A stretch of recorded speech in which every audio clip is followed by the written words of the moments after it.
to eat nuts. "The nuts are quite ripe now," said Chanticleer to his wife Partlet. "Suppose we go together to the mountains, and eat as many as we can before the squirrel takes them all away."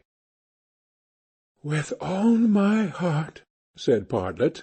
"Let us go and make a holiday of it together."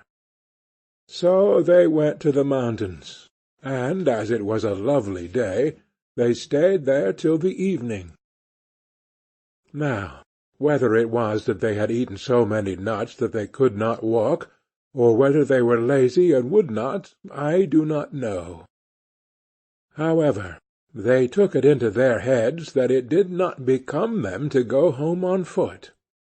So Chanticleer began to build a little carriage of nutshells, and when it was finished, Partlet jumped into it and sat down, and bid Chanticleer harness himself to it and draw her home. "That's a good joke," said Chanticleer. "No, that will never do. I would rather by half walk home. I'll sit on the box and be coachman, if you like, but I'll not draw." While this was passing, a duck came quacking up, and cried out, "You thieving vagabonds, what business have you in my grounds? I give it you well for your insolence." And upon that she fell upon Chanticleer most lustily. But Chanticleer was no coward, and returned the duck's blows with his sharp spurs so fiercely that she soon began to cry out for mercy, which was only granted her upon condition that she would draw the carriage home for them. This she agreed to do, and Chanticleer got upon the box and drove, crying, "Now, duck, get on as fast as you can." And away they went, at a pretty good pace. After they had travelled along a little way, they met a needle and a pin walking together along the road, and the needle cried out, "Stop, stop!"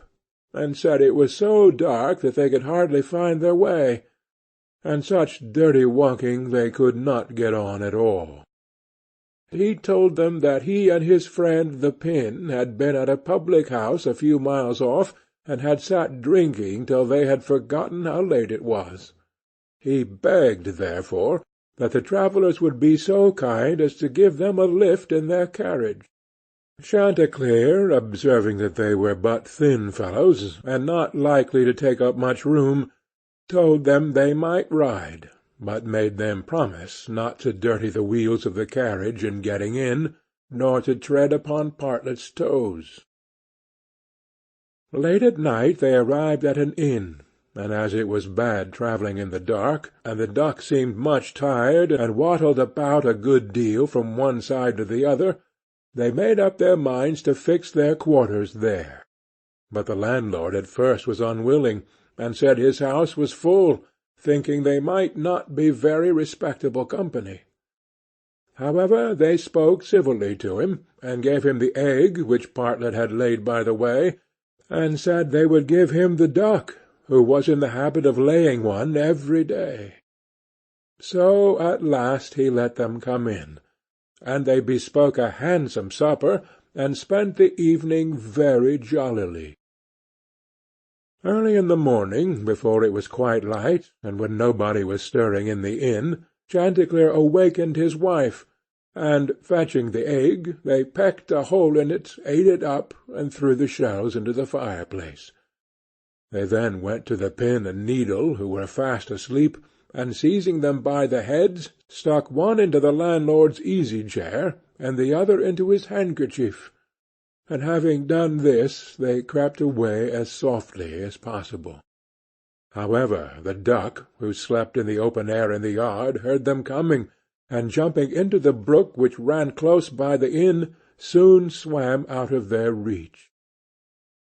An hour or two afterwards the landlord got up and took his handkerchief to wipe his face, but the pin ran into him and pricked him. Then he walked into the kitchen to light his pipe at the fire, but when he stirred it up the egg-shells flew into his eyes, and almost blinded him. "Bless me," said he, "all the world seems to have a design against my head this morning." And so saying, he threw himself sulkily into his easy-chair. But, oh dear! the needle ran into him, and this time the pain was not in his head. He now flew into a very great passion, and suspecting the company who had come in the night before, he went to look after them, but they were all off. So he swore that he never again would take in such a troop of vagabonds, who ate a great deal, paid no reckoning, and gave him nothing for his trouble but their apish tricks. 2. How Chanticleer and Partlet went to visit Mr. Corbus. Another day Chanticleer and Partlet wished to ride out together. So Chanticleer built a handsome carriage with 4 red wheels, and harnessed 6 mice to it, and then he and Partlet got into the carriage, and away they drove. Soon afterwards a cat met them, and said, "Where are you going?" And Chanticleer replied, "All on our way a visit to pay to Mr. Corbus the fox to-day." Then the cat said, "Take me with you." Chanticleer said, "With all my heart. Get up behind, and be sure you do not fall off. Take care of this handsome coach of mine, nor dirty my pretty red wheels so fine. Now, mice, be ready, and wheels, run steady, for we are going a visit to pay to Mr. Corbus the fox to-day." Soon after came up a millstone, an egg, a duck, and a pin, and Chanticleer gave them all leave to get into the carriage and go with them. When they arrived at Mr. Corbus's house, he was not at home. So the mice drew the carriage into the coach-house, Chanticleer and Partlet flew upon a beam, the cat sat down in the fireplace, the duck got into the washing-cistern, the pin stuck himself into the red pillow, the millstone laid himself over the house-door, and the egg rolled himself up in the towel. When Mr. Corbus came home, he went to the fireplace to make a fire, but the cat threw all the ashes in his eyes.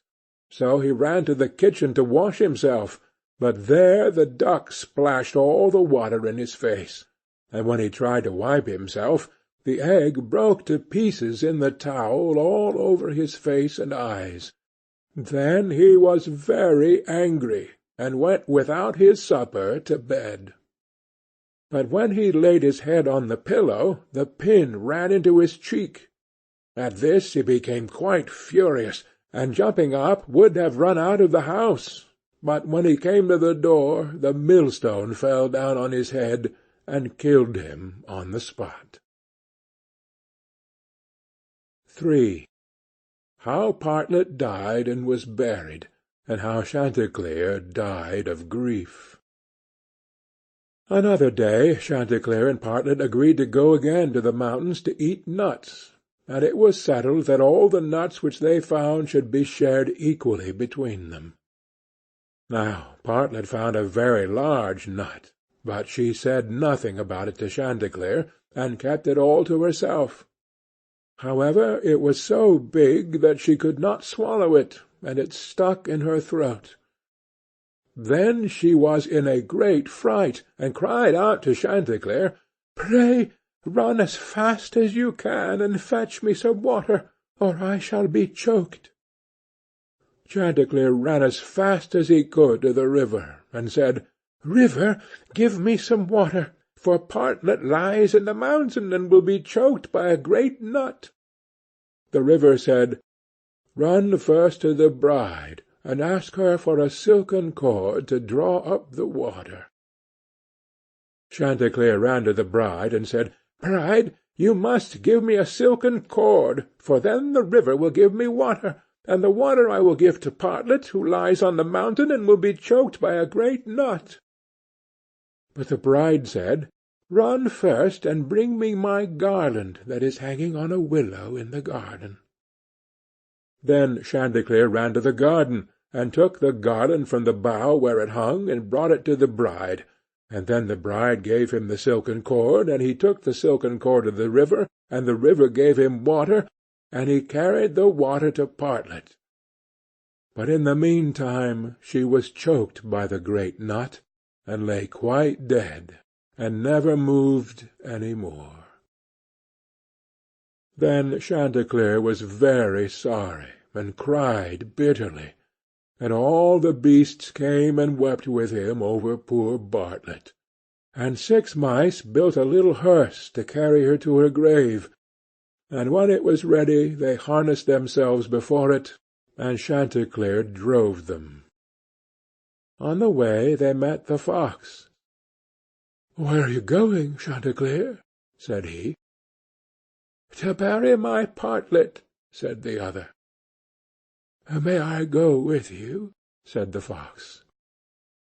"Yes, but you must get up behind, or my horses will not be able to draw you." Then the fox got up behind, and presently the wolf, the bear, the goat, and all the beasts of the wood came and climbed upon the hearse. So on they went, till they came to a rapid stream. "How shall we get over?" said Chanticleer. Then said a straw, "I will lay myself across, and you may pass over upon me." But as the mice were going over, the straw slipped away and fell into the water, and the 6 mice all fell in and were drowned. What was to be done? Then a large log of wood came and said, "I am big enough. I will lay myself across the stream, and you shall pass over upon me." So he laid himself down, but they managed so clumsily that the log of wood fell in, and was carried away by the stream. Then a stone, who saw what had happened, came up and kindly offered to help poor Chanticleer by laying himself across the stream. And this time he got safely to the other side with the hearse, and managed to get Partlet out of it. But the fox and the other mourners, who were sitting behind, were too heavy, and fell back into the water, and were all carried away by the stream and drowned. Thus Chanticleer was left alone with his dead Partlet, and having dug a grave for her, he laid her in it, and made a little hillock over her. Then he sat down by the grave, and wept and mourned till at last he died too, and so all were dead. End of the Adventures of Chanticleer and Partlet.